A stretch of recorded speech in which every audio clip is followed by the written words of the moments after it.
So how do you want to do this? How do you want to start this out?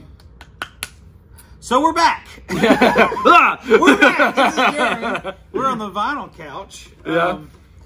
I have my alien mug. Yeah. Which I really hate. Like, who holds the mug with their left hand? Are you making it for your right hand so you can see it? Well, it's because the aliens are left-handed. Okay. I don't know if you knew that. Yeah. Franklin Da Vinci, the aliens. I have my fancy 7-Eleven bold Daily. bold roast. Yeah. This is I made this myself. Pour over. Oh, okay. Fancy pants. But anyways, we're gonna go into some punk. I have brought.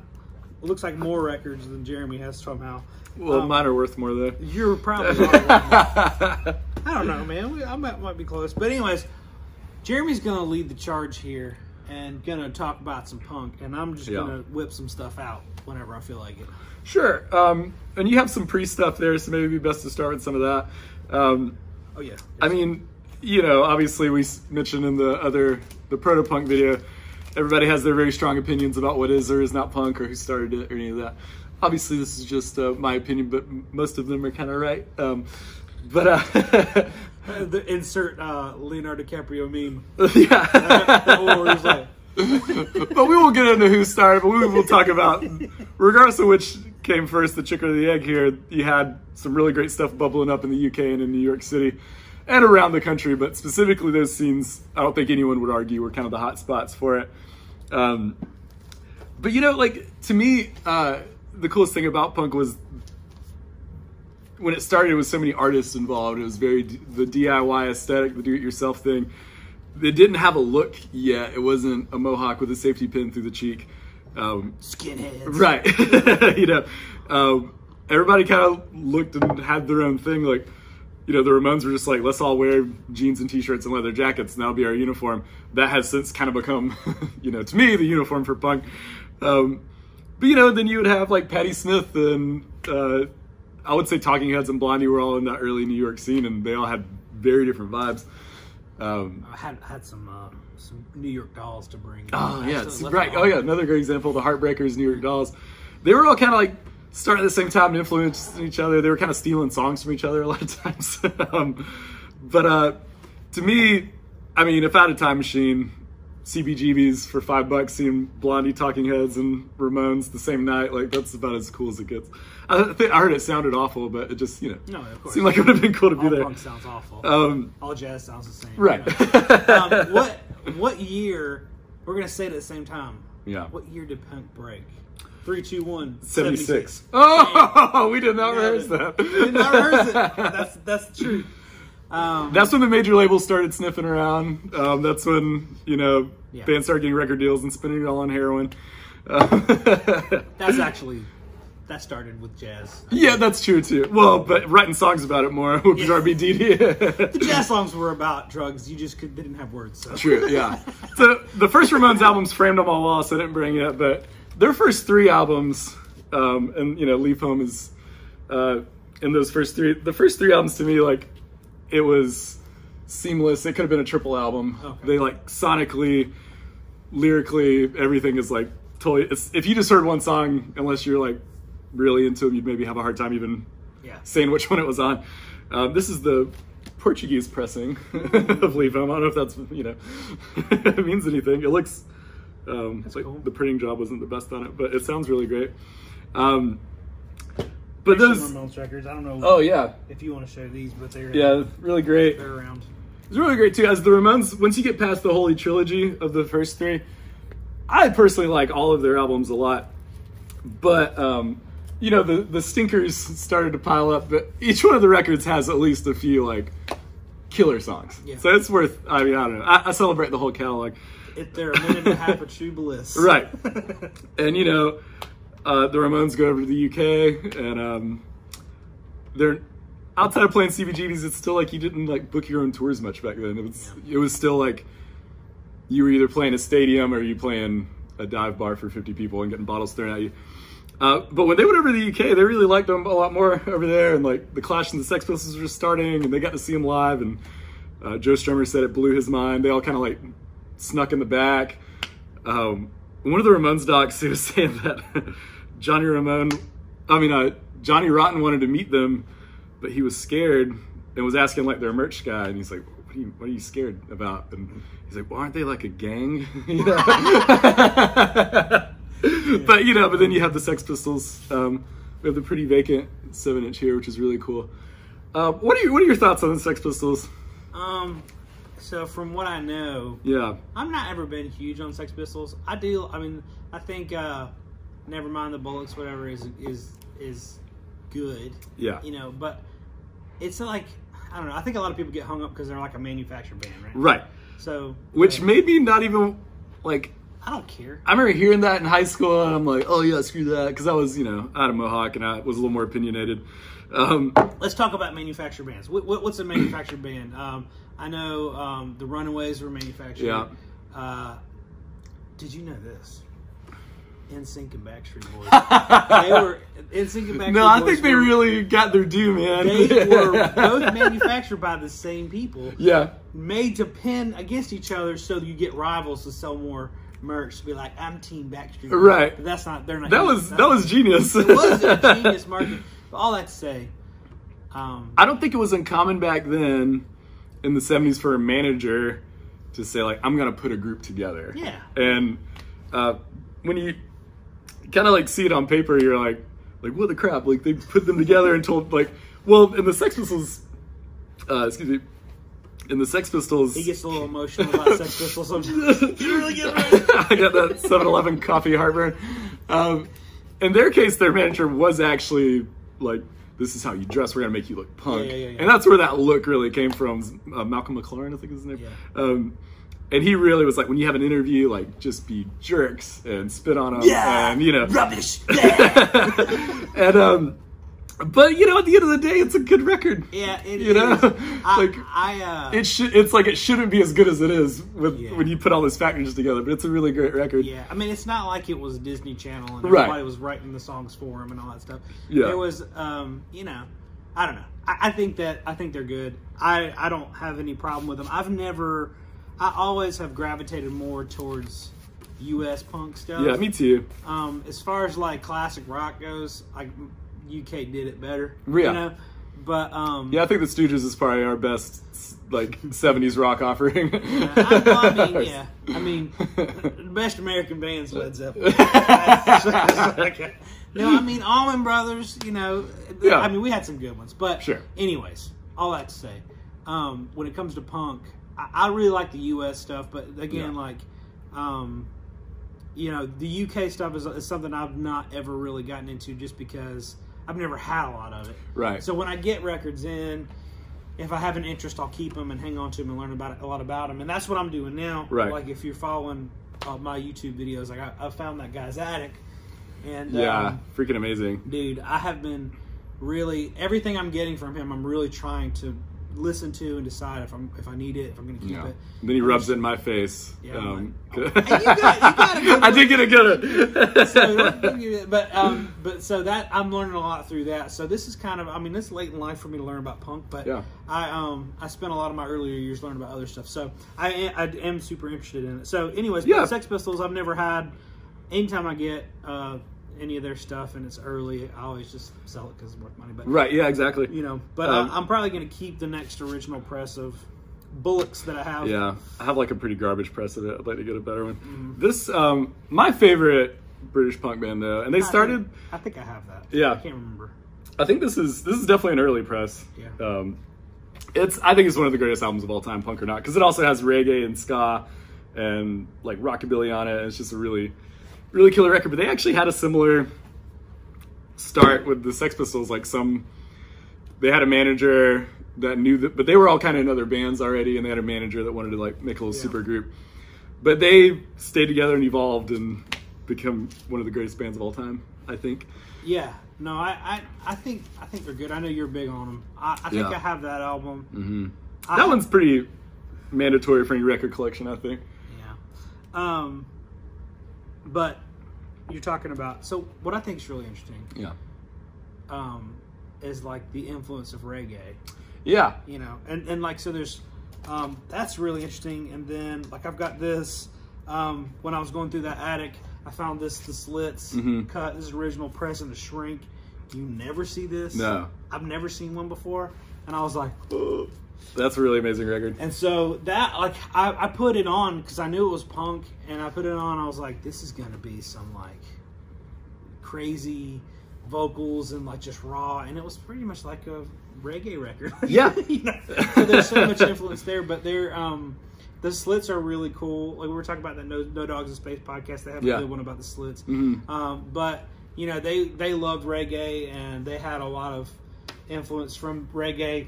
I'm going to butcher this, but so they were at a gig. Mm-hmm. Did you listen to the Slits episode? I think so. So they were at a gig, and the girls were like trying to find a lead singer for their band, and this one girl was in a fight with her mom, and she was like, "Mom!" It's like screaming at her mom, like, "This girl is going to be our lead singer." Yeah. And so they like met her, and that's how she's got it. Yeah, she's got it. So she had, like I don't think she'd ever considered singing or anything, but she was screaming. Yeah, like, she's got a good scream. Oh man, you know? That's awesome. So, anyways, but like a lot of, you know, I think Bob Marley wrote a song about punky reggae party. Yeah. So and they like all the punks loved Bob Marley, and they hung out with him and stuff. Yeah, it's really weird. Yeah, well, he was super against it at first when he moved to England because Don Letts, who was like really good friends with the Clash. He did some. I think he directed the London Calling video, for example. He was a dub DJ in England, but in London. But he also sold weed, of course. And so he was selling to Bob Marley, and I think Bob Marley rebuked him for hanging out with all these punks. He's like, "What are you doing?" He's like, "No, man, they're on the level." But by the way, like you sell weed to Bob Marley, that's pretty baller. That's high level. Like, yeah, I feel like you'd get arrested for that. No, I don't feel. Like, yeah, I feel like they'd be like, "Man, that's awesome." Hey, did you tell them how great Exodus is? How much money are you making? Like, Exodus is good.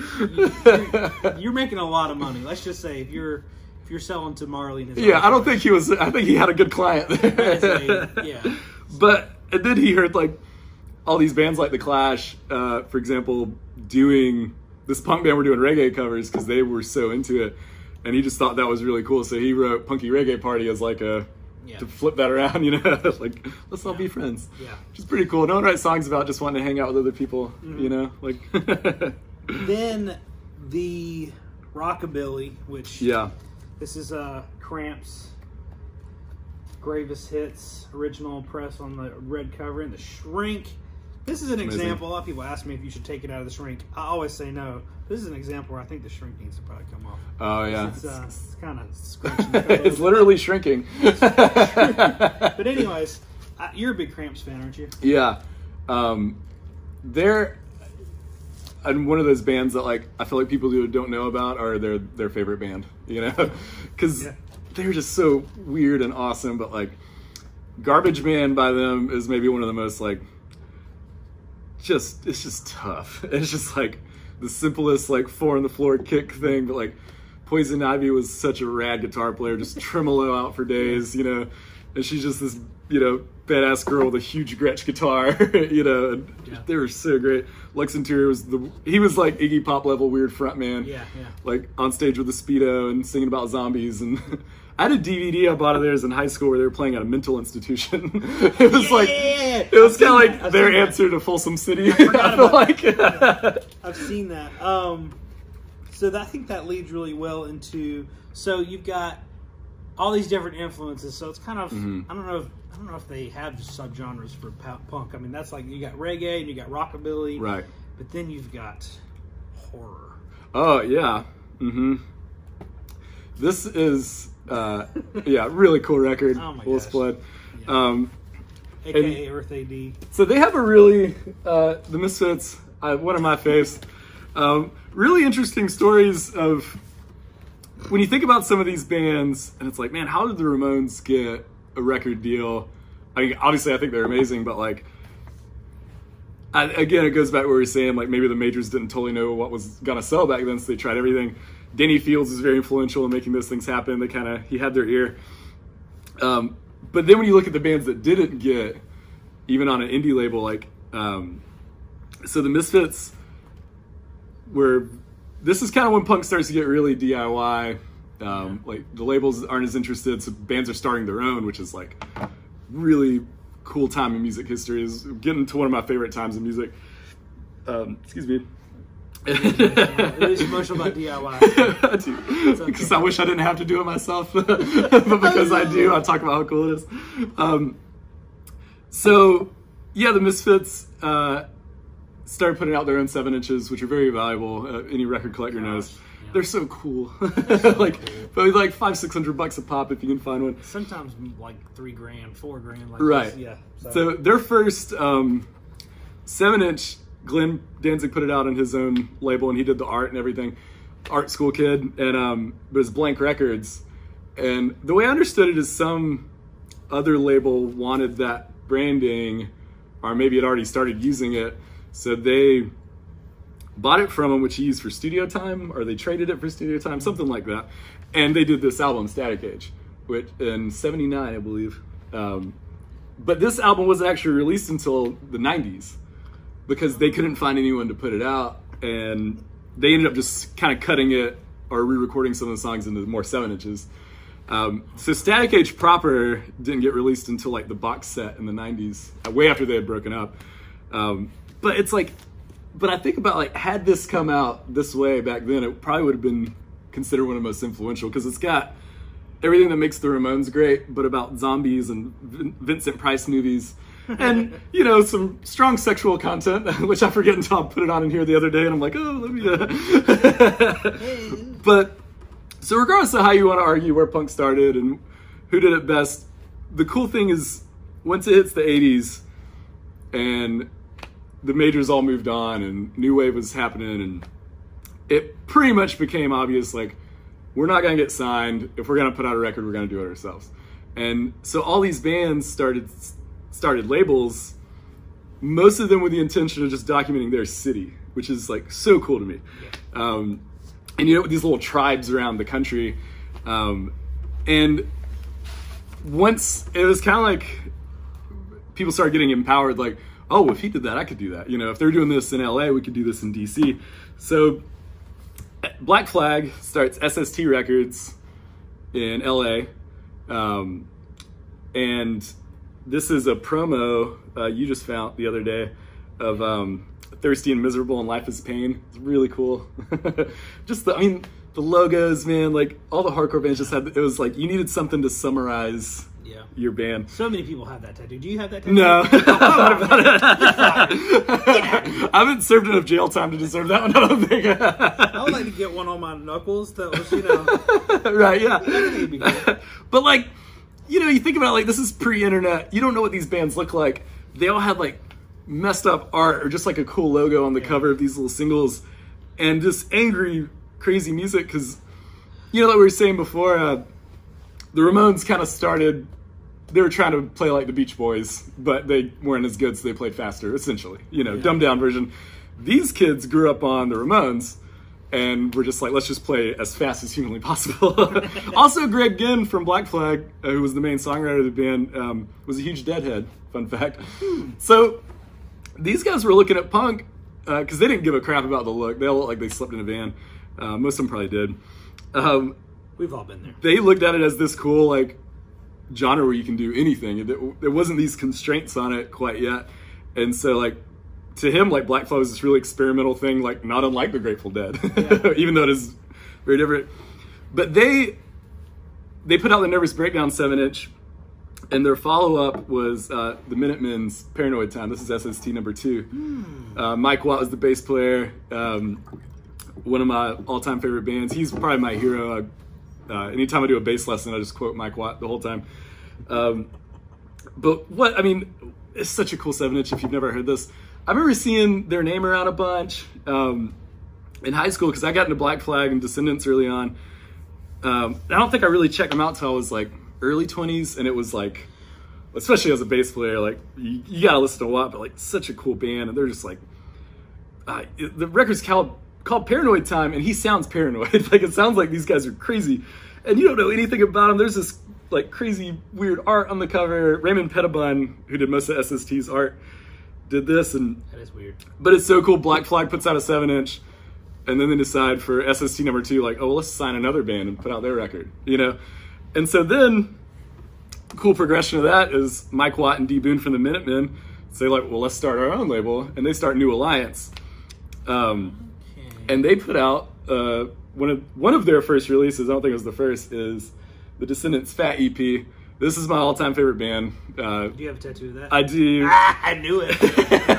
I have a tattoo of the cheeseburger, but also have the Milo from I Don't Want to Grow Up, which is probably my favorite of them. You got a lot of blank space here. I know. Well, you know, I like being asymmetrical. Okay. That's if you have a job interview. Yeah, you know. Well, I got the bank. I can't get to be a bank teller anymore, I don't think. I don't know. Do they still care about that? But this, to me, is everything that makes punk great. It is the most unpretentious, like, I think at least 4 of the songs are just about food. I think the longest song on this album is maybe 20 seconds. Like, I like food. I like food. Food is good. Yeah, I think it's 13 seconds long, and I think it's one of the greatest songs. I heard it when I was 13, and it made me realize, because I think I just heard Green Day and wanted to get a bass.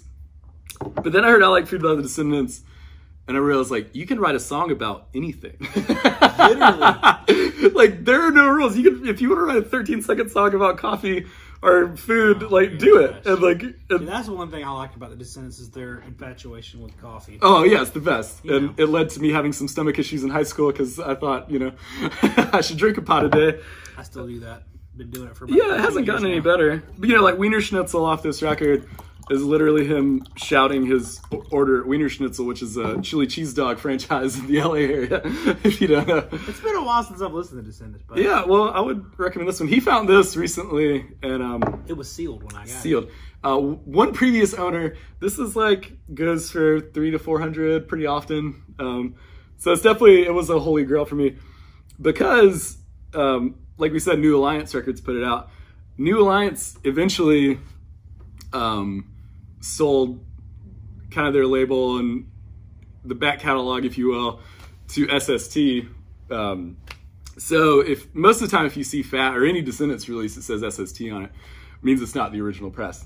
It could still be a cool early one, but right. I think almost all their full lengths throughout the 80s were New Alliance, maybe up until their live album. Yeah, I was driving down the road when I found that. I'm driving driving down the road in Charlotte traffic, and I'm texting Jeremy a picture like, look at this. And he's like, is it an original? I was like, it says New Alliance on the back. Yes, it's an original. Yeah, I was about to be like, actually. Yeah, this was, I really wanted to keep this, but I knew the man has a tattoo of it on. Right. Yeah. And this is their I Don't Want to Grow Up album. This isn't a first pressing. I think it's a 90s one, but I bought this when I was 13 years old, and I still have it. Wow, so, that's cool. So it's just one of my faves. I'd like to see a picture of you when you were 13. It was I dressed exactly the same, I think, as I still do, so I haven't changed a whole lot. A little more gray hair, you know. But, you know, so then all these labels start popping up around the country, and yeah, to me this is just the coolest. You had Discord Records in DC, which is still trucking and putting out, they literally only sign bands from DC, and their whole thing was, let's document what's going on in our city. And there is a DC sound. It's so cool. But Minor Threat, you know, he got those first Black Flag 7 inches and like, well, cool. You know, Ian MacKaye started, the Teen Idols was his first band. And they printed their own 7 inches and like Elmer's glued the labels together and for like 1,000 albums. And yeah, those go for some big money. Yeah, this is a really cool repressing of the demo of their first 7-inch. And so it's like as raw as the proper releases, these are even more so, and it's really cool. I like yeah, I'm a huge fan. Fugazi's a top 5 for me too, but I love that's post. Yeah, post-hardcore. That's post-hard, yeah. Lookout Records was the East Bay label, and they were putting out Operation Ivy, which when they broke up, few of those guys started Rancid, which is yeah. That's something I know nothing about. Oh yeah, man. And you know, a lot of people say, oh, punk's over by then, but to me, What about Blink-182? Come Right. on. It's like these big movements would happen, it would fizzle out, and then the kids that grew up on that start the next one. Oh, dude, you know, I was so all like about some Sum 41. Oh yeah, dude. Blink-182. I got one of the first Blink 7 inches at home. I don't want to bring it because I don't want people to bash me in the comments. Dude, but it's gonna happen. I just believe it. It's fine. I talked about Backstreet Boys for God's sakes. But yeah, Lookout Records is running a little label out of their garage, and they put out Operation Ivy, which ends up being huge and becoming Rancid, who's, you know,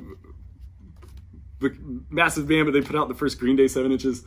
A lot of really killer bands, and then throughout the 90s, it's like it keeps going. Like Recess. This is post, man. Right.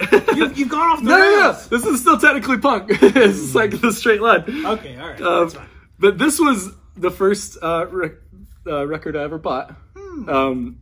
Because this is the first colored vinyl I ever saw, and I was like, what the heck is this? No Effects. So this is in the skate punk. This is in the 90s. But No Effects started their own label, Fat Records. And it kind of just kept the whole thing going. You know, it's like perpetually, like, if bands like, well, no one will sign us, we'll just do it ourselves. And like, that to me is still the coolest thing. If there's one takeaway from punk starting, whether you want to argue if it ended or not, that kind of DIY attitude of like, even if someone wants to put out your record, be like, because Fugazi had all these major labels approaching them to like, no, we'll do it ourselves, we'll do it better. And they kept all the money. Where did you grow up around here? I grew up in Hartsville, South Carolina. Okay. Yeah, it's about an hour and a half from You Charlotte. have a very southern accent. I think it's because I get told that when I travel, people tell me I have a really strong one. Okay. Well, people watch the video are probably like, what are you talking about? But here in Carolina, I don't as much comparatively. I think maybe it's because I grew up on all these bands and like watching their interviews. Yeah. I think I absorbed it. I can't lose mine. I don't want to lose it, but I don't know. I grew up in the backwoods until I was like 16 and got my license, and I realized how close downtown Charlotte was. Right. I always thought it was like hours away, and then like me and my friends went to go jam at this place where you could just bring your guitar and jam. So it's pretty close, so I did it like every week, and then there was a time where I tried to lose my accent, but it didn't take. Obviously, I can't. You know. I think when I first moved to Charlotte too, I was meeting more people from other countries. And they could not understand me because I spoke really fast and had a thicker accent. So I think I worked on my enunciation to appease my French-Canadian friends too. So I've got a bunch of records here that we didn't talk anything about. Do you want to talk about Buzzcocks a little bit? Yeah. All right. So there's one that people have seen. Yeah. Here's another one. I've actually not listened to this one yet. Oh, those are both really great. From the attic. So yeah, you know, I rambled on the things that interest me the most, but there's still so many great eras. But yeah, Buzzcocks are such a great band. And they're one that I'm shocked that some people don't know about. Obviously, if you're from the UK, they were a lot more, bigger over there, I think. But yeah, of course. Yeah, Ever Fallen in Love by them is like about as perfect as a poppy, lovey, but still punk rock song as you're going to get. Yeah, it's a really, really great record. You just got a bunch of their 7 inches in too. Yeah, I got a ton of their 7 inches. I'm drooling over all this. I know. But I don't know a lot about the Buzzcocks. I like that record. I've had it a couple times, and I've always listened to it. So basically, I've got a stack of records that I know almost nothing about. Yeah. And I'm kind of going through them and learning, and that's how I like to learn about music. Yeah. That's, you know. So we're going to probably adjourn this video. In the next video, I'm going to talk about, I've got some more records here that are punk still. And then, but we don't have a ton of post-punk stuff, but we're still going to talk about it. Okay. Right? Yeah. So, sure. That is it for this week. Thanks for watching. If you enjoyed this video, hit the subscribe button that's right here. And follow us on Instagram. Follow Jeremy on Instagram. It's at Jeremy Radio. And stay tuned. We're going to do more of this. And hope you guys enjoy it. Oh, man. So did I ramble too much? No.